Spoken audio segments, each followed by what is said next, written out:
Hey, it's Scott Jordan here for Jancast number 93 on April 8th, 2021. And I'm not sure why I'm wearing this because I am by myself flying solo today. So Mark Warner is out in the wild. If you're in upstate New York, you might run into him. He is out doing his first training in over a year, in-person training. As some of you that have listened to our show before in the past, that Mark previously was with the ISSA and involved in their training programs essentially around the world. So he was able to make a trip up to northern New York. I won't say exactly where, and doing a multi-day training. So pretty exciting to have him out. He will be back next week. So I'm going to go solo, kind of like I started out back in the day of the COVID-19 update back in February of 2019. So we've come a long way since then, but the latest news on allocations is, and this is very, very dramatic news. Pretty upset about it. You know what these are? These are extremely rare. These are ketchup packs. And who would have thought the pandemic, let me read this a little bit. Pandemic turned many sit-down restaurants into takeout specialists, making individual ketchup packs the primary condiment currency for both national chains and mom and pop restaurants. Packet prices are up 13% since 2020. Ketchup spread, as they call it, or ketchup, is the most consumed table sauce in U.S. restaurants. Over $1 billion in sales of ketchup last year, 15% higher than 2019. So if you don't have a couple packs like I've got here, these extremely rare packs, keep an eye out for ketchup. Apparently, it's even harder to find it in bottles than it is to find in packs. So who would have thought, right? We've been talking a lot about the whole allocation situation, and I hate to say it's probably getting worse. We have a select group of polymers that we have a good supply on, and you can talk to your account manager, your account associate, as to what floor finishes we have available and strippers. We are seeing a trickle down effect on some of the solvents that go into the strippers that are also used in other finished goods.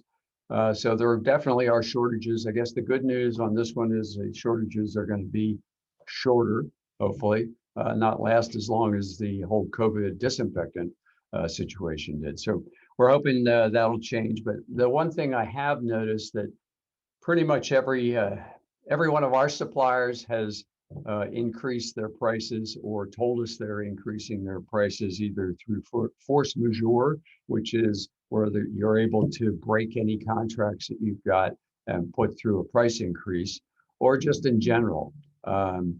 We're seeing from our packaging materials, raw materials, insurance rates, everything's going up. So I think everybody's decided that we're coming out of this COVID thing, the economy is going to get better, and why not raise prices now? Because we haven't had a chance to raise prices in a very long time.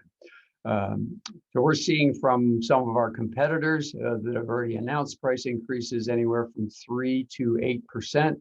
There's a couple unusual ones that were raised 20% for some floor care items temporarily. And that apparently is going to be rolled back, that higher increase.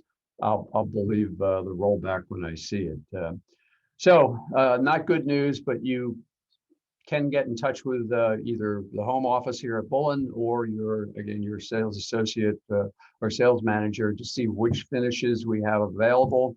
We still do have a pretty good supply of certain finishes, equal supply level to what we had in 2019.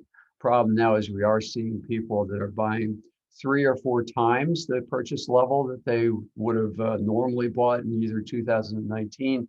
Level was even lower in 2020, but 2019, we've tracked what their previous purchases are. And I think we have some, I don't know if I want to call it hoarding, but people figuring I'll get my orders in now, kind of the exact same thing we went through that forced us to put in the allocation procedures that we did on disinfectants back then.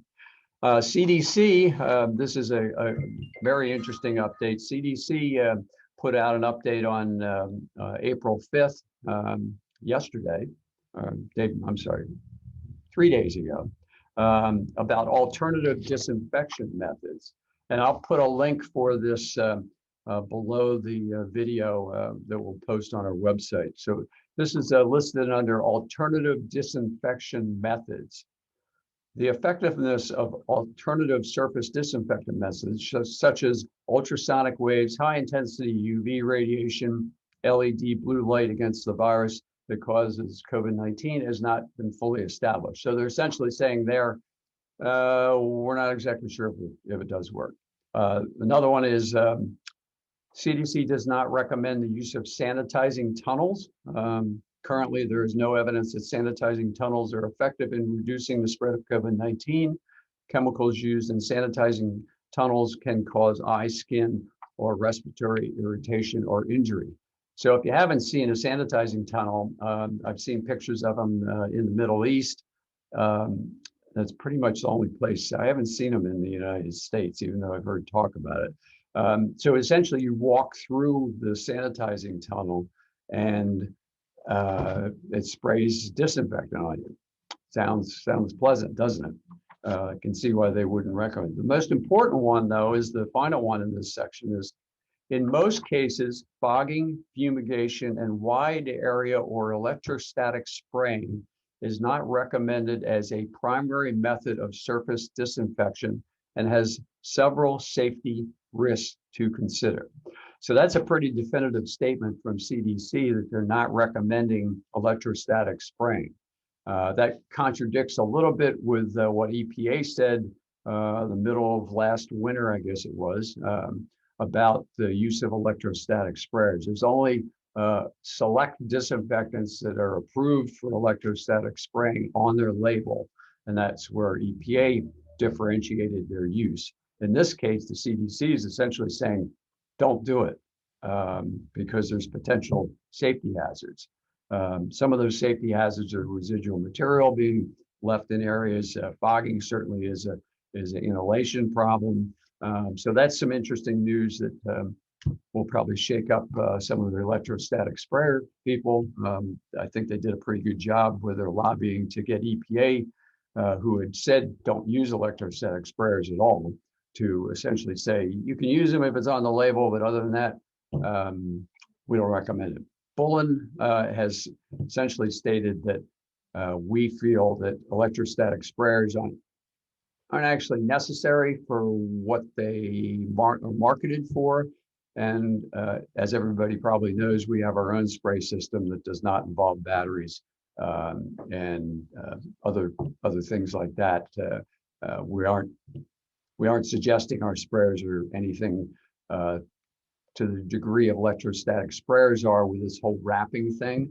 But we've talked about that in previous shows where we're not exactly sure the benefit of that wrapping effect, since we're talking about touch surfaces are the important thing. So if you can't get to the surface that it's wrapping around, it's kind of what's the point?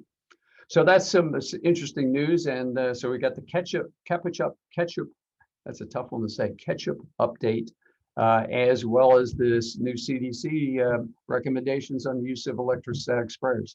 So that's all for now, a short show, but we will be back next week when Mark returns from his traveling and training. So thank you very much for tuning in. Again, I'll put a link for the CDC information I talked about below this video.